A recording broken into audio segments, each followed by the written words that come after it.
Yes, children, in today's class, let us start exercise 14.1, question number 2.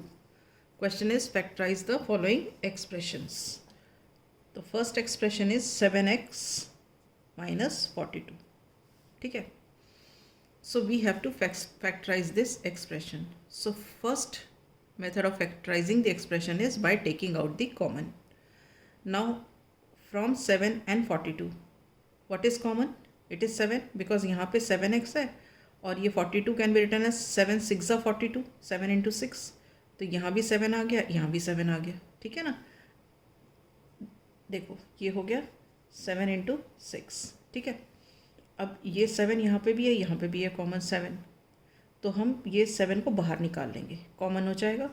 अंदर क्या बचेगा, मतलब ये अब हमारे पास नहीं है, ये हमने कॉमन निकाल लिया, तो यहाँ क्या बचा x, ये माइनस और ये 6, ठीक है। तो ये हो गया factorizing 7x minus 42 as 7 into X minus 6, या ऐसे इंटू यहाँ पे लिखने की ज़रूरत नहीं होती है, हम इसको ऐसे भी लिख सकते हैं। Alright, now we come to the second part. In the second part we have 6p minus 12q। अब ये देखो, ये है 6p, 12 को भी हम लिख सकते हैं 6 इंटू 2, और ये q। तो आप देखो कॉमन क्या हो गया, यहाँ पर 6 दिख रहा है और ये भी 6 दिख रहा है, कॉमन है, तो इसको हम क्या करेंगे, बाहर निकाल देंगे, ठीक। अब ये तो हट गया, तो क्या बचा यहाँ से p, ये बचा माइनस और ये क्या बचा 2q। Alright, now coming to the third part. Third part is 7a square plus 14a।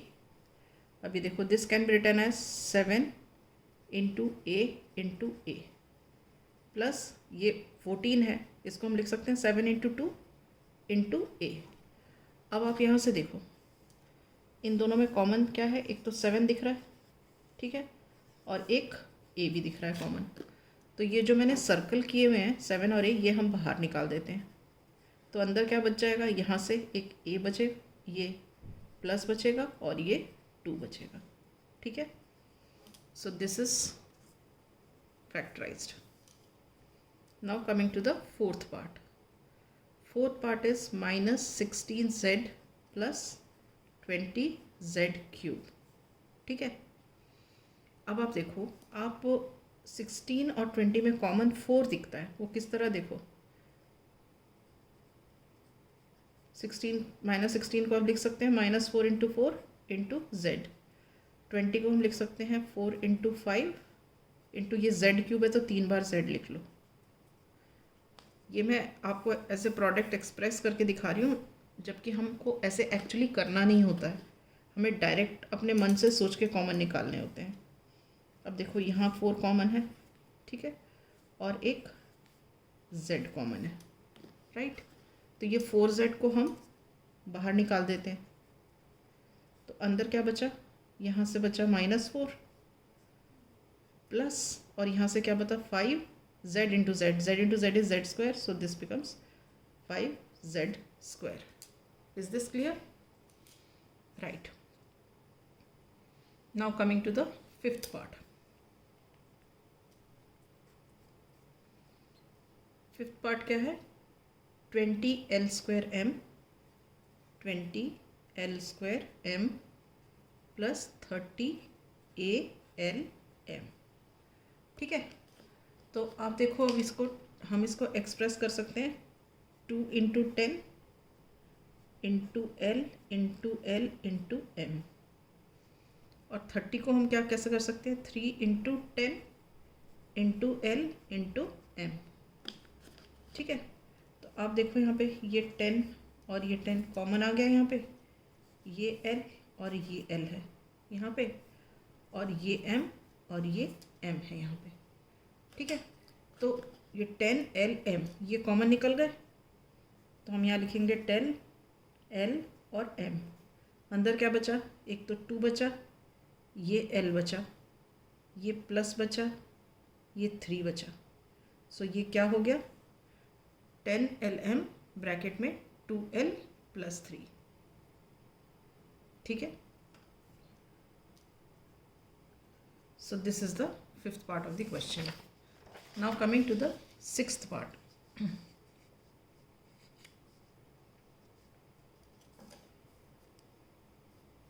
Sixth part of the question,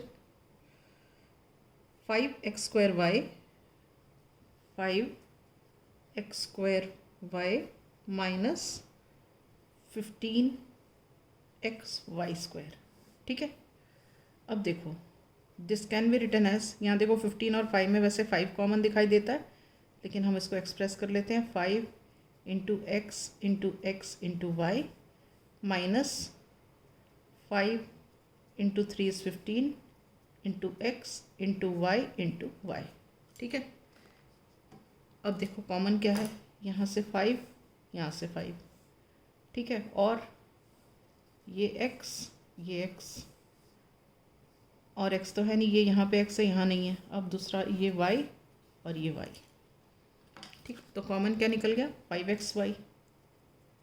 तो आपने 5xy बाहर लिख दिया, अंदर यहाँ पे क्या बचा x, ये बचा माइनस, और इधर क्या बचा 3y। तो ये हो गया answer. Is this clear? Now coming to the seventh part. The seventh part of the question is 10a square minus 15b square plus 20c square। अब इसको ना डायरेक्ट करने की कोशिश करो, ऐसे हर बार नहीं करते। अब ये देखो, जैसे आप खुद ही सोच के देखो, ये है 10 है तो 5 इंटू 2, ये 5 इंटू 3, ये 5 इंटू 4, ठीक है। तो हम देख रहे हैं कि थ्रू आउट हमें 5 कॉमन दिखाई दे रहा है, तो नंबर्स में तो 5 कॉमन हो गया। अब बाकी तो यहाँ a स्क्वायर है, यहाँ b स्क्वायर, यहाँ c स्क्वायर, तो और कुछ कॉमन नहीं दिख सकता, तो ये हमने 5 बाहर निकाल दिया। अब 5 यहाँ बाहर निकाल दिया, हमारी फर्स्ट टर्म में यहाँ 10 है, तो अब यहाँ हम क्या लिखें, किससे मल्टीप्लाई करें कि 10 आ जाए। तो हम अगर यहाँ पे 2 लिखेंगे तो 5 2 ज़ा 10 हो गया, ठीक है। तो a स्क्वायर हम एज इट इज़ लिखते हैं। अब माइनस का साइन लगाओ। अब यहाँ हम क्या लिखें, जिसको इससे मल्टीप्लाई करें तो 15 आ जाए। तो अगर हम यहाँ 3 लिखेंगे तो 5 3 ज़ा 15 हो गया, और b स्क्वायर ऐसे ही आ गया।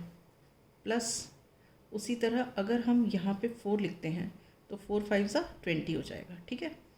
तो और c स्क्वायर, सो ये हमारा आंसर हो गया।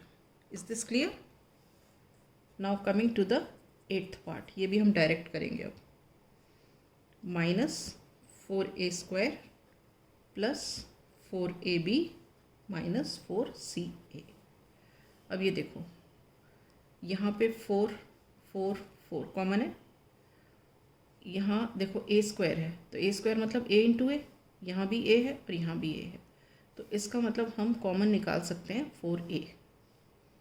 तो अंदर क्या बच जाएगा, यहाँ माइनस का साइन और एक a, क्योंकि a into A is a square. अब ये 4 निकल गया और a निकल गया, तो यहाँ क्या बचेगा b।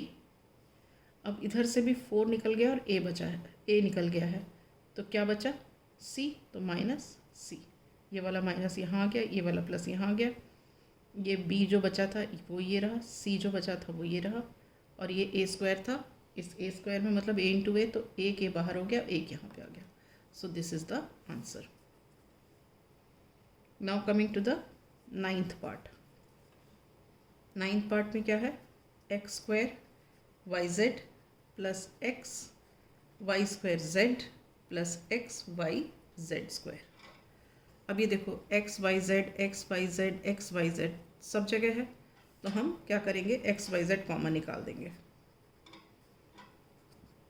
अब यहाँ एक्स स्क्वायर है मतलब एक एक्स बचा हुआ है, इधर वाई स्क्वायर है मतलब एक वाई बचा हुआ है, इधर जेड स्क्वायर है मतलब एक जेड बचा हुआ है। तो ये हमारा आंसर हो गया नाइन्थ का।